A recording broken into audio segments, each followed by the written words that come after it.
Tout savoir en 60 minutes. Voici En 60 minutes avec Céline Lebel.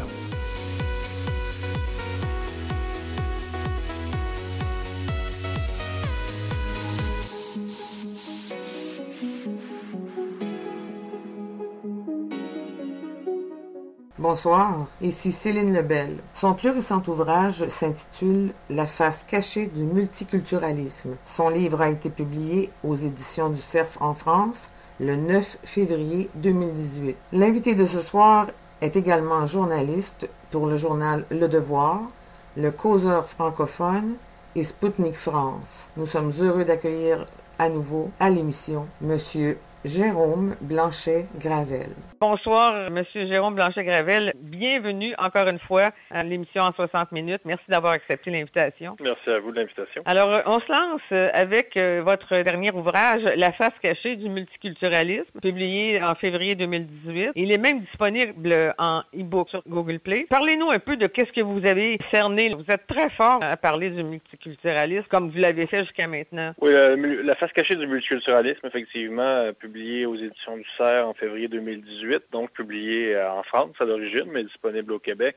Très content de la publication de ce livre-là parce que les éditions du Cerf, quand même, c'est un éditeur très important en France. Donc, c'est ça. Donc, j'étais honoré de voir accepter la publication de mon manuscrit, l'acceptation de mon manuscrit, et ensuite la publication du livre. En gros, c'est un livre, c'est ça qui traite le titre La face cachée du multiculturalisme. C'est pas seulement un titre accrocheur, là, c'est pas seulement pour vendre, c'est un titre qui vraiment entend montrer que le multiculturalisme se nourrit de courants de pensée qui sont occultés, dont on parle pas vraiment dans les médias. Donc, il y a une véritable face cachée du multiculturalisme et mon livre en fait l'analyse. Le multiculturalisme indiquerait une troisième voie salvatrice pour la civilisation occidentale, mais ce n'est pas du tout ce qui arrive. On peut le constater déjà ici avec les guerres entre les communautés. C'est des guerres sourdes, mais ça pourrait devenir des guerres très, très violentes, n'est-ce pas? Oui, il y a un potentiel conflictuel dans le multiculturalisme, ça c'est évident. Mais la thèse du livre, c'est de montrer que, contrairement à ce qu'on raconte,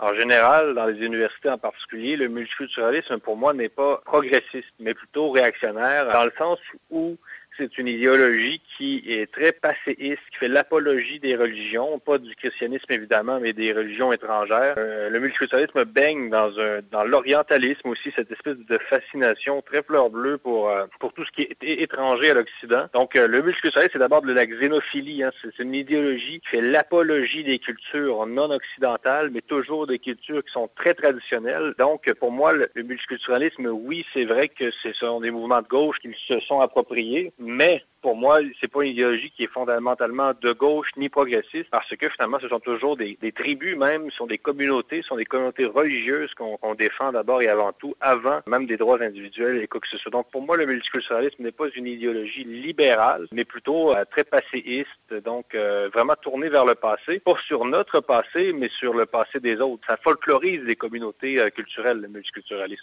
Oui, et ça nous empêche de voir toutes les régressions, on pourrait dire même. L'islamisme, encore les mariages forcés, qui frôlent beaucoup la pédophilie, la soumission des femmes avec la tenue vestimentaire, le voile, etc. On occulte ça, n'est-ce pas? Tous les facteurs de régression qui peuvent être contenus dans les religions passéistes, c'est occulté, ça. La soumission de la femme, le mariage forcé des enfants qui frôlent la pédophilie, c'est occulté, ça, n'est-ce pas? Pour glorifier... Oui, c'est ça. Donc, donc le multiculturalisme protège des traditions étrangères. Évidemment, le multiculturalisme ne protège pas nos traditions occidentales parce que le multiculturalisme se nourrit finalement de la haine de l'Occident, de notre civilisation. Mais effectivement, c'est ce qu'on constate, que ce soit le viol de Telford en Angleterre où des dizaines de fillettes ont été régulièrement violées par des membres de gangs indo-pakistanais. Pendant des années, la police anglaise et les autorités ont refusé de se pencher réellement sur cette affaire par crainte d'être considéré comme raciste, par crainte de s'ingérer finalement dans les affaires de d'autres communautés, des communautés religieuses et ethniques aussi, dans le sens où il y a quand même une certaine conscience. En Angleterre, ils parlent beaucoup de diversité ethnoculturelle, donc les Anglais ont une vision très raciale finalement multiculturalisme, ce qui n'est pas nécessairement le cas en France, je fais une parenthèse. Bon, ce qu'on a protégé, finalement, ce sont des abus, des viols sur des fillettes mineures, des fillettes qui, des fois, n'avaient pas plus que 11 ans. Donc, le multiculturalisme, oui, finit toujours par protéger des traditions qui sont très, très, très loin d'être progressistes. Donc, quand on affirme dans les universités, quand il y a des professeurs d'université qui nous disent que le multiculturalisme, c'est le progrès, eh bien moi, non, je refuse une telle analyse. Je pense que le multiculturalisme est plutôt régressif et qui en plus divise la société en différentes communautés qui finissent par effectivement se lier les unes contre les autres. Donc, le multiculturalisme nous divise, il ne nous rassemble pas du tout. Ce n'est pas un vivre ensemble, c'est un vivre séparé. C'est la ghettoisation, essentiellement. Oui. Vous êtes un des seuls qui ose sortir avec cette affirmation que le multiculturalisme, pour vous, c'est régressif et non progressiste, n'est-ce pas? Exactement. Je suis pas le seul quand même à faire cette analyse-là, mais dans la face cachée du multiculturalisme, publiée aux éditions du CERF en 2018, je pense que je vais un peu plus loin que ce qui avait déjà été fait. Je pousse l'analyse un peu plus loin pour vraiment aller chercher les courants de pensée, mais vraiment qui sont en profondeur. C'est un livre qui s'intéresse vraiment au phénomène dans une perspective qu'on peut dire d'histoire des idées ou de sociologie de l'imaginaire. Donc, j'identifie les courants de pensée qui ont nourri le multiculturalisme, mais à partir même du 19e siècle. J'essaie de retracer même les origines du phénomène du point de vue des idées. Et donc, je pense que j'amène une perspective relativement nouvelle, assez nouvelle sur le multiculturalisme. Et vous pouvez nous dire peut-être, sans aller dans les moindres détails, depuis quand cette haine vis-à-vis de l'Occident, de la part des Occidentaux, ça remonte à quand, ça? Je vous dirais que la fascination pour les autres cultures, l'amour des autres cultures, remonte à, on pourrait dire, au 19e siècle, donc la période orientaliste. Ça remonte à la colonisation, où dans le fond, quand les Européens ont découvert d'autres pays, à partir du moment où Napoléon, par exemple, est allé en Égypte, tout ça, les Anglais, la conquête des Indes, etc. Donc, il y a un contact, une rencontre entre les Européens et les autres peuples de la Terre. Même qu'on pourrait dire finalement que ça remonte finalement même à la découverte de l'Amérique, mais je vais m'en tenir au 19e siècle. Il y a un attrait exotique, cette espèce d'amour de l'exotisme, etc. Donc ça, c'est une première étape où on dit apprécier les qualités des autres peuples et finalement à voir qu'il y a un contraste très fort entre l'Occident, très progressiste, industriel, les débuts de la révolution industrielle, tout ça, et l'Orient, qui est présenté comme une forme de modèle de ressourcement très spirituel, très envoûtant. Donc, on y voit, si vous voulez, un modèle de stabilité.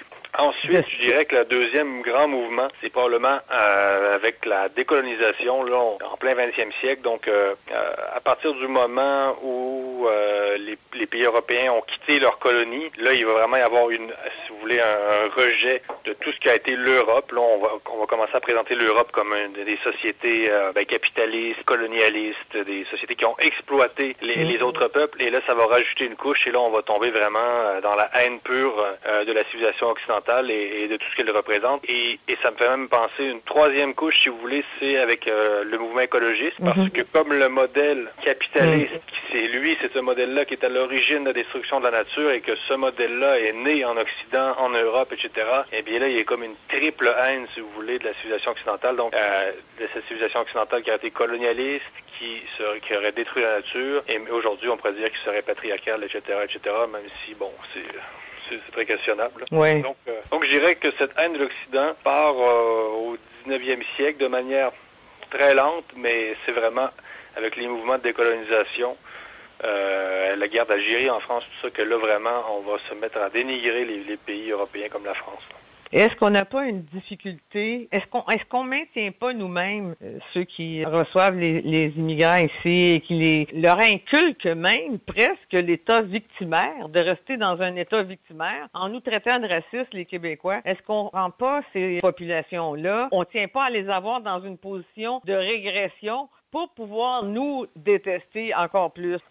Maintenant, comme vous dites, les populations dans un esprit victimaire, les populations immigrantes, immigrées, eh bien, je pense que ça a pour effet de les déresponsabiliser et même de les infantiliser. C'est-à-dire que, en disant que tous leurs problèmes à ces communautés-là sont dus au supposé racisme des Québécois, que je récuse complètement. Moi, je pense pas du tout que les Québécois forment un peuple raciste. Un peuple qui a de la difficulté avec la religion. C'est un peuple qui n'aime pas spontanément les religions. Là. Les Québécois se méfient des religions, mais ça, ce n'est pas du racisme. Mais effectivement, maintenant, ces populations-là, ces communautés-là, dans un esprit victimaire, d'abord, on les aide pas et c'est ça, on les déresponsabilise. Et comme si tous leurs problèmes, c'était notre faute à nous, alors que c'est pas vraiment ça la réalité. La différence qui existe entre ces populations-là qui sont encore avec des coutumes, des traditions archaïques et la vie ici, ou même dans quelques villes proches de chez eux. Est-ce qu'on maintient ces populations-là dans l'ignorance? Est-ce qu'on maintient ces populations-là dans l'archaïsme? Écoutez, c'est une grande question. Dans l'archaïsme, c'est sûr que le multiculturalisme ne favorise pas, comme je vous dis, le progrès du point de vue même féministe. Là, et c'est ça qui est étonnant aussi de voir que il y a des féministes aujourd'hui qui défendent finalement des traditions qui vont à l'encontre des droits des femmes. Donc ça, c'est toujours très, très surprenant.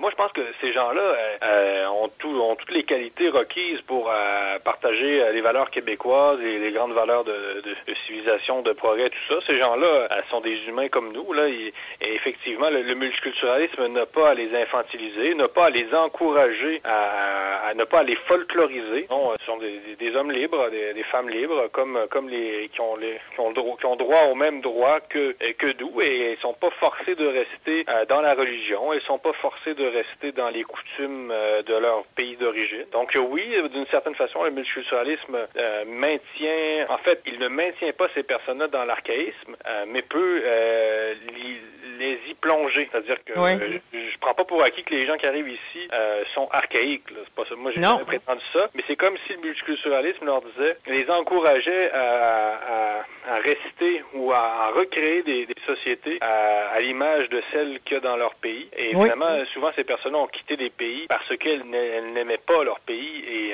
ou parce qu'il y avait des problèmes très graves dans ces pays-là. Donc, pourquoi venir dans les sociétés occidentales pour recréer finalement les mêmes problèmes qu'il y avait dans des pays étrangers?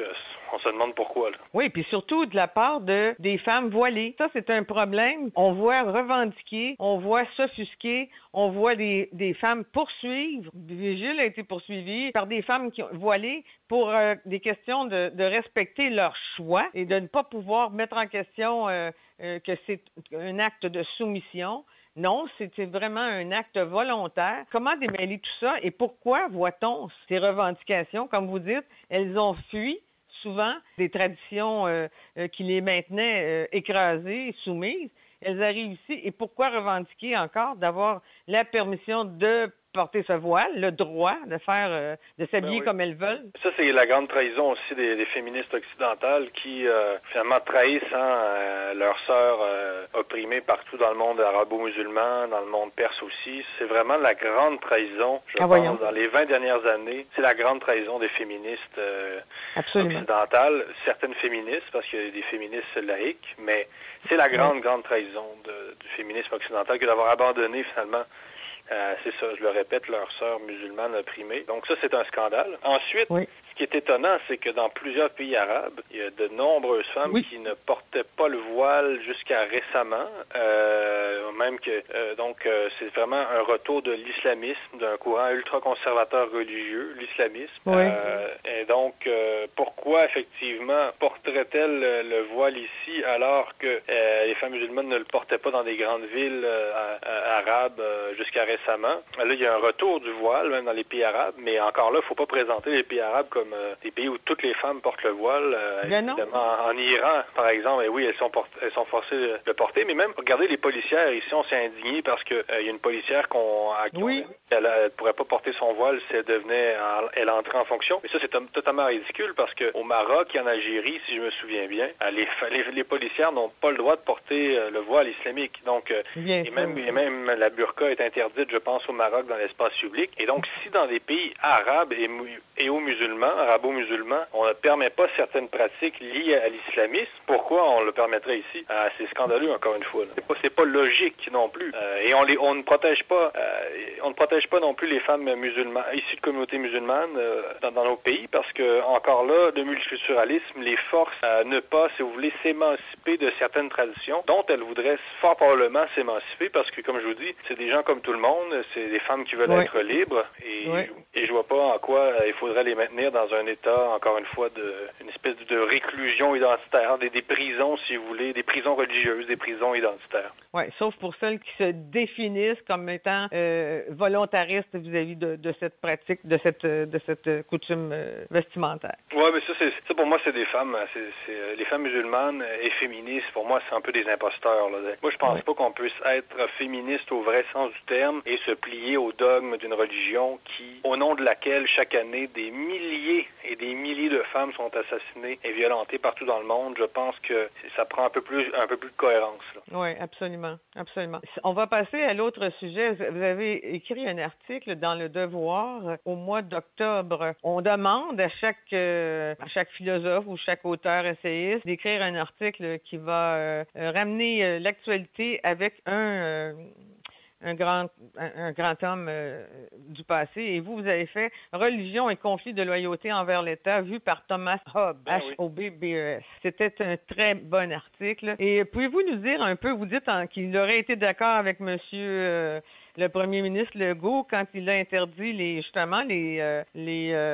signes ostentatoires dans la fonction publique, dans les postes d'autorité. Et pourquoi il aurait été d'accord? Oui, bien écoutez, là on plonge dans un sujet assez complexe parce que Thomas Hobbes, philosophe anglais du 17e siècle, si je me souviens bien. Donc lui, c'est un penseur absolutiste, donc qui prônait une forme d'État maximal. Donc il faut faire attention, évidemment, François Legault ne prône pas évidemment l'État que prônait Thomas Hobbes, mais Thomas Hobbes, son œuvre nous fait comprendre un aspect du multiculturalisme et c'est son aspect conflictuel parce que je pense que Thomas Hobbes, lui, est un penseur du contrat social. C'est un penseur qui pensait que les gens entraient en société pour sortir de l'état de nature, un état de nature qui était vu comme conflictuel, donc c'était la guerre de tous contre tous. Donc pour moi, le multiculturalisme, c'est un peu le retour d'un certain état de nature au sens philosophique du terme. Donc c'est une société, comme je disais tantôt, qui est divisée entre clans, entre tribus. Le multiculturalisme nous ramène un peu à un aspect tribal parce qu'au lieu de nous rassembler, c'est une idéologie qui nous divise, c'est un modèle de société qui nous divise, ce n'est pas un vivre ensemble, c'est un vivre séparé. Donc Thomas Hobbes, philosophe anglais, se serait méfié, ce que j'explique dans l'article, se serait méfié de ce modèle de société qui est le multiculturalisme parce qu'il y aurait vu vraiment les germes, pas de la guerre civile, mais presque, parce que en Europe, on voit bien les dérapages que donne cette idéologie-là, les problèmes entre communautés, des affrontements. Donc le multiculturalisme est profondément conflictuel et c'est ça que j'ai voulu montrer dans cet article-là. Oui, c'est ça. Sa pensée permet d'entrevoir la faillite du multiculturalisme dans la mesure où ce dernier mène à la fin du contrat social. Oui, vous aviez bien raison. Il aurait perçu dans le triomphe du multiculturalisme un retour à l'état de nature. Alors, expliquez donc un peu l'état de nature. Vous l'avez mentionné, la guerre de tous contre tous. Oui, là, c'est plus la guerre de toutes les communautés contre toutes les communautés, si vous voulez. Et là, évidemment, on est dans l'image, là. C'est un devoir de philo. Mais oui, c'est ça. Et Hobbes se méfiait beaucoup aussi de la religion. Il pensait que les gens qui demeuraient trop religieux pouvaient finalement poser des actes de sédition envers l'État, parce que, disait Hobbes, en gros, si vous suivez seulement les lois de votre religion, vous ne suivrez pas les lois de l'État. Je résume évidemment à très grand trait. Et donc, il se méfiait des chrétiens à cette époque-là, des fanatiques chrétiens qui étaient prêts à faire n'importe quoi pour Dieu et beaucoup moins de choses pour l'État. Donc, absolument. Et donc, quand on regarde la question des signes religieux et tout, et que les gens disent qu'ils veulent porter des signes religieux en étant juge, en étant policier, en travaillant pour l'État, dans la fonction publique, eh bien, c'est un acte sur le plan symbolique. Ça veut dire quoi? Ça veut dire que vous préférez votre religion seulement à l'État. Donc, vous servez votre religion, vous servez l'État.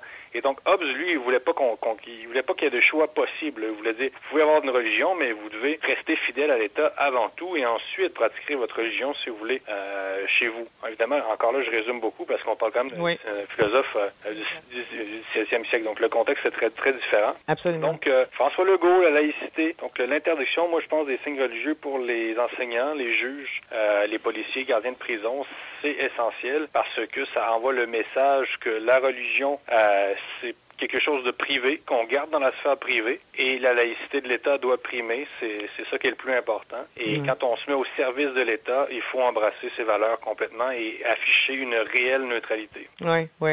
Ben, comme vous dites aussi dans l'article, Thomas Hobbes avait élaboré une solution au conflit de loyauté qui opposait le christianisme aux forces laïques et politiques des monarchies. On voit tout de suite là qu'on parle d'une autre époque, mais c'est quand même très près du devoir de laïcité qu'on voudrait avoir ici pour avoir une cohésion sociale, un contrat social, une unité sociale. Oui, ben c'est ça, c'est la question du contrat social, de l'unité. Le multiculturalisme, pour moi, c'est une perte d'unité, comme je disais tantôt. Ça nous divise, ça nous rassemble pas. Et la laïcité? Et la laïcité, c'est un moyen de nous rassembler au-delà de nos origines, au-delà de nos religions, de nos communautés d'appartenance. Et c'est un moyen de nous rallier à un État, à un idéal, à un contrat social. Et ça me paraît tout à fait normal, moi, que les gens se plient à ça. Oui. Et je comprends pas qu'il y ait autant de polémiques autour de ça. Ben, je comprends parce que, évidemment, je comprends qui tient à créer la polémique autour de ça.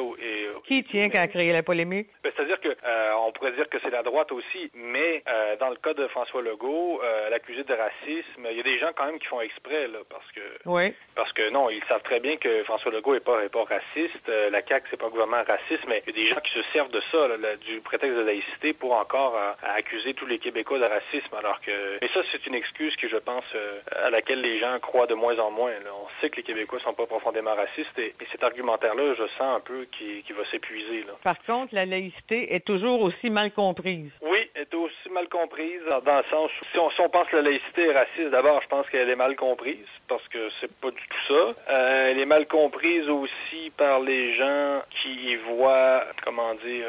un rejet de l'autre. Aussi, oui, on pourrait dire ça aussi. Mais mal comprise aussi parfois même par ceux et celles qui la défendent. Là, oui. Et enfin... La laïcité, sphère privée et sphère publique. Tout ce qui est religieux est de la sphère privée. Et qui est de la sphère publique, ben, on consent. C'est un consentement, c'est une obéissance volontaire de se retirer dans la sphère privée avec nos pratiques religieuses, quoi. Et puis, pour servir l'intérêt général, dans la sphère publique, on n'amène pas nos religions, nos pratiques religieuses, nos croyances, etc. C'est un peu ce que dit Hobbes. Oui, c'est ça, c'est ce que dit Hobbes, et c'est ça, c'est ce que j'ai voulu exprimer dans cet article-là. Donc, que le contrat social se voit remis en question par le multiculturalisme, en particulier parce que c'est la résurgence aussi du religieux, le multiculturalisme est pro-religieux, et comme je dis, il fait pas l'apologie du christianisme, ne défend pas les traditions chrétiennes, mais prend la défense systématiquement de toutes les autres religions. Et la religion, c'est pas quelque chose de banal, là, je veux dire, ce sont des systèmes de pensée complets. L'islam aussi, c'est très particulier parce que l'islam s'accompagne d'un système de droit, la charia, donc l'islam, en théorie, est une loi en soi, une loi à côté de celle de l'État. Donc, c'est doublement problématique parce que un bon croyant musulman, en théorie, j'entends, doit se conformer à la charia. Et c'est pour ça que des intégristes musulmans ont plaidé pour l'instauration de tribunaux islamiques en Ontario. Ailleurs aussi, en Angleterre, on sait qu'il y a des débuts de tribunaux islamiques, que des imams et tout ça qui sont autorisés à gérer certains aspects de la vie, comme les mariages, par exemple, alors que c'est l'État qui gère ça en général, ou l'Église, là. Mais donc, l'islam est plus problématique que d'autres religions. Pourquoi? À cause de ce système de droit-là, qui est complet, L'islam, mais c'est un code civil, c'est un code criminel, c'est un code pénal en soi. Évidemment, tous les musulmans ne suivent pas la charia, la loi islamique. C'est clair. Mais les intégristes religieux veulent que cette loi soit suivie par leurs co-religionnaires, mais aussi par les autres. Donc, dans une logique de conversion. Donc, dans l'article aussi, je disais que Hobbes se serait méfié particulièrement de l'islam à cause de son système juridique entier. Vous dites, c'est pas banal. Quand on dit que quelqu'un a déjà C'est comme quand des musulmans intégristes refusent d'être jugés par le code civil, le code criminel. Il y a des cas qui sont arrivés comme ça, des terroristes qui ont dit non, moi je veux pas être jugé selon vos lois. Mais pourquoi ils veulent pas être jugés selon nos lois? Parce qu'ils considèrent qu'ils ont déjà des lois, celles de l'islam. Donc, on s'entend que c'est une problématique très proche. C'est énorme, c'est énorme. Oui, énorme. Non, c'est exactement. Et on pourrait dire que, par contre, ils se gênent pas pour utiliser nos lois en leur faveur. Ben oui, c'est un paradoxe. Oui, non, c'est ça. Ben, vous savez, ils sont pas niaiseux, là. Non, absolument pas.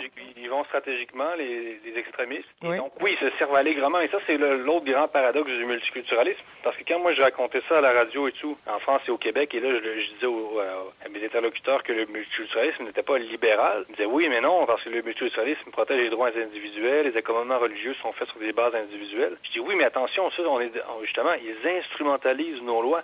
Les accommodements religieux sont octroyés à des individus, mais pourquoi les gens veulent les accommodements religieux? C'est toujours pour être reconnus par leur communauté. Et donc, le multiculturalisme finit toujours par protéger des droits collectifs, ceux de communautés et de groupes culturels en entier. Il ne protège pas, selon moi, vraiment l'individu comme tel, mais beaucoup plus les communautés et voire les tribus. On est encore là dans le régime du tribalisme. C'est pas banal comme idéologie, le multiculturalisme. Ah, c'est pas banal du tout. Et puis, il y a toujours, comme vous dites, ils sont pas niaiseux, mais les têtes, les imams, il y en a de très zélés, hein. Et puis, c'est là aussi que je me rends compte qu'ils veulent bien maintenir dans la foi aveugle leur population, leur communauté, puis arriver...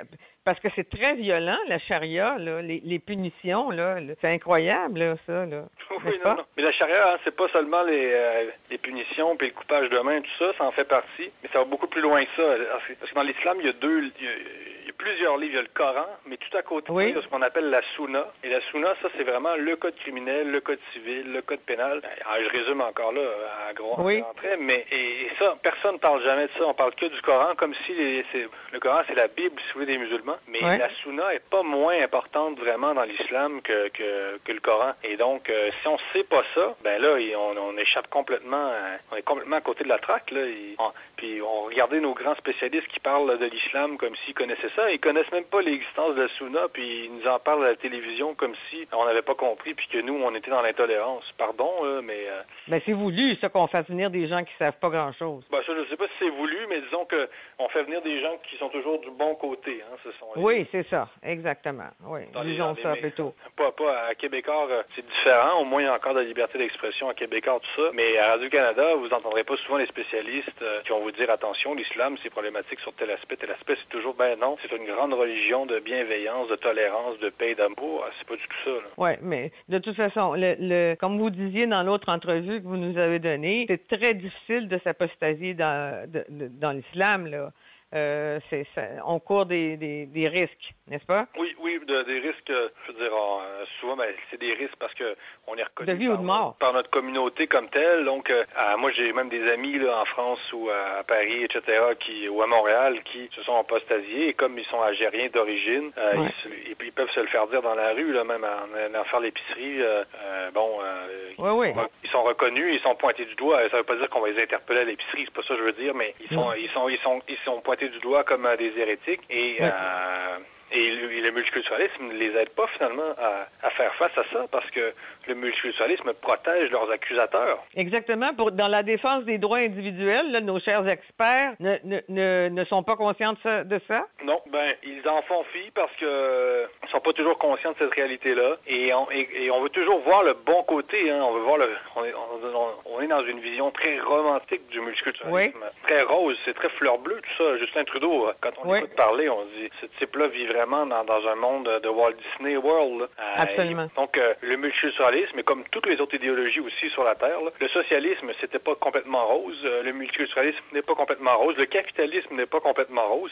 Toutes les idéologies ont leur part ou leur côté obscur. Et La face cachée du multiculturalisme, j'y reviens à mon livre, c'est un livre sur le côté obscur du multiculturalisme. Oui, c'est pas pour rien qu'il a été publié dans une maison d'édition aussi sérieuse. C'est parce que c'est important de dénoncer ce que vous dénoncez. Bon, on a parlé d'eux qui se font peut-être apostropher et traiter d'hérétiques comme des hérétiques, mais il y a nous aussi. Nous sommes des infidèles, n'est-ce pas? Oui, nous sommes des infidèles pour les intégristes, hein, toujours les intégristes, oui. Pas pour les croyants musulmans qui veulent faire leurs affaires, mais pour les intégristes musulmans, oui, nous sommes des infidèles et nous sommes des sociétés qui, dans l'idéal, des gens qui devraient se convertir à l'islam, dans l'idéal. Donc, en Europe, il y a des conversions à l'islam de plus en plus. Ici, ça commence. Là, le Québec, est quand même à l'abri de certains phénomène en partie parce que c'est une petite société et on est en nombre là. Donc c'est sûr qu'avec la distance aussi on n'est pas près de l'Afrique là, géographiquement, donc on est épargné un petit peu là, par certains phénomènes terroristes, tout ça. En Europe, la question des conversions à l'islam est de plus en plus fréquente là. De gens des Européens de souche entre guillemets là. On doit parler du Québec, on n'est pas toujours pour parler des autres pays, mais maintenant c'est à l'échelle de la planète qu'on vit tous les jours, hein. Je sais pas, vous devez avoir des nouvelles de partout, ou peut-être pas suivre en profondeur partout les phénomènes qui se produisent, mais on est à l'échelle de la planète. Et ce multiculturalisme a été dénoncé comme un échec, a été catégorisé, entre autres par Vladimir Poutine, qui en parle comme un échec, et plusieurs autres chefs d'État. Vladimir Poutine ou Angela Merkel ou...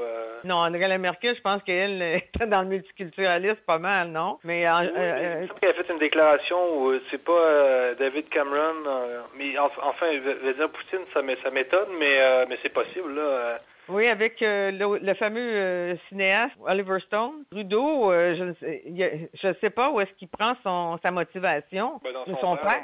Oui. Mais non, Trudeau est un politicien qui m'apparaît comme extrêmement naïf. Non, le Canada, l'Eldorado du multiculturalisme... Le pays sanctuaire? Oui, mais ça va avoir des limites. Et je pense que... Ah oui? Oui, mais on les sent déjà. D'abord, déjà, la montée du parti de Maxime Bernier, Parti populaire du Canada, est quand même en réaction à ça. Et c'est un parti qui est à surveiller sur la scène fédérale canadienne, malgré tout ce qu'on peut en dire. Oui. Même malgré les critiques du milieu souverainiste, parce que, M. Bernier est fédéraliste, tout ça. Mais même au Canada, qui est un pays, effectivement, un peu en marge de l'histoire, là, c'est un pays qui, par sa position géographique, c'est un pays qui est un peu isolé quand même dans le monde. Là. Je veux dire, si le Canada était une région du Québec, ce serait au fin fond de l'Abitibi, à l'échelle mondiale. J'ai rien contre l'Abitibi, mon père vient de là, mais vous comprenez un peu ce que je veux dire. Oui, je comprends. Le Canada, c'est comme, on est en marge de l'histoire, mais malgré tout, même ici, on va ressentir une certaine réaction contre le multiculturalisme, mais pas seulement contre ça, là, mais contre une certaine mondialisation économique et tout, mais beaucoup de multiculturalisme parce qu'on est quand même quand même des bons libéraux économiques là au Canada. Et Maxime Bernier va surfer un peu sur cette vague-là. On le compare à Trump, je suis pas vraiment d'accord sur tous les points. Mais non, le multiculturalisme de Trudeau va avoir pas une fin là, mais il va frapper un mur. On pourrait dire oui, il va de plus en plus critiqué, je pense, dans les prochaines années. En tout cas, si ça suit la tendance mondiale, parce que la tendance mondiale est à ça, là, ça c'est sûr. Là. En Europe et tout, on va vers une droitisation, on pas du tout vers une gauchisation du pouvoir politique. Là, on s'en va vraiment vers des gouvernements de droite en Europe, je pense, dans les 10 prochaines années. Oui, et puis ce qui veut dire mettre un stop à l'islamisme qui serait pas, n'est-ce pas? Oui, c'est une réponse à ça. C'est un mélange de toutes sortes de choses, mais évidemment, en France, avec les attentats de Paris, c'est quand même un grand traumatisme et tout. Bien sûr. Et beaucoup d'immigration illégale, donc non, ça va être intéressant à observer, mais je suis, disons, optimiste, mais je me méfie aussi quand même des 10 prochaines années en Europe, parce que je pense que ça pourrait être assez chaud, quand même assez tendu. Oui, on voit dans le moment, c'est la révolte des pauvres, hein, avec les gilets jaunes, là. Ben oui, révolte populiste qui est peut-être prémonitoire de quelque chose. Macron, déjà, finalement, sa popularité, on pensait que ce serait un président qui serait plus populaire, mais déjà on sent qu'il est ébranlé d'abord par certains scandales, l'affaire Benalla et tout ça. Ça-là est ébranlé beaucoup, là, l'affaire Benalla. Ouais. Et puis bon, mais Macron est un ancien banquier, donc il incarne quand même l'élite économique parisienne. Les Gilets jaunes, c'est aussi une révolte des régions, de la province en France, comme on appelle, donc des régions contre l'élite parisienne qui est finalement encabanée, si vous voulez, dans son petit Paris, là. Oui. Et donc, il y a une révolte, ça prend une dimension régionale, ça prend une dimension populiste. C'est vraiment une révolte populaire, là, au sens assez... C'est le peuple qui se soulève, en quelque sorte, et ça pourrait être prémonitoire de quelque chose. Ça va dépendre, évidemment, de comment la droite française parvient à se recomposer. Marine Le Pen, évidemment, est toujours, si vous voulez, prisonnière de son nom. Ça ne l'avantage pas. Et de l'histoire de son parti aussi. Donc, est-ce qu'il faudrait je pense, un autre grand leader de la droite qui émerge, parce que je pense pas convaincu que Marine Le Pen puisse faire le travail à elle seule, et ça va lui prendre des alliés de taille, là. Il y a Dupont-Aignan qui est assez bien... une popularité montante, n'est-ce pas? Oui, effectivement. Lui, je pense qu'il a un grand potentiel, mais on parle peut-être même du général Villiers, là, qui peut-être serait dans le décor pas trop loin. C'est des rumeurs. Mais c'est à suivre, là, mais Macron, sa popularité continue à chuter. Ça va mal terminer pour lui, là. Ah oui, mais c'était vraiment une attitude condescendante en plus, là. Il est très méprisant du peuple français. On dit, d'après un certain sondage, que l'appui des femmes est très fort pour ce mouvement. Comme on a mis même la comparaison, on a même comparé ça aux années à 1759, où c'était 1789, pardon. Oui, on a même... alors, on fait des parallèles avec une révolte populaire qui a eu... c'était sanguinaire à ce moment-là. Oui, évidemment. À l'époque aussi, là, évidemment, j'espère qu'ils vont pas guillotiner toute la population de Paris, là. Oui. Ça prend ces allures-là, puis... Oui. C'est clair que c'est prémonitoire de quelque chose. Ça, c'est sûr. Remarquez, par exemple, les Français sont pas leur première manifestation, là. Non. C'est vraiment... ça brasse en France depuis toujours, là. Donc, nous, on est très impressionnés par ces genres de manifestations-là, mais qui sont souvent relativement normales, là, en France. Mais quand même... Sauf que là, on dit que la faim parle. C'est la faim, là. Là, ils sont en train de choisir entre mettre l'essence ou manger. Avant, c'était mettre l'essence ou faire autre chose, là. Payer le gaz pour pas avoir froid. Alors maintenant, c'est ça, là, c'est rendu là. On met l'argent. Oui. Écoutez, je ne sais pas à quel point c'est vrai. Là, je pense que la France n'est pas un pays du tiers-monde. Mais, non. Mais oui, il y a quelque chose de symptomatique là-dedans. Et c'est une révolte populaire au sens propre. Et la voiture, tu sais, la revendication initiale, c'est les taxes sur l'essence. Oui.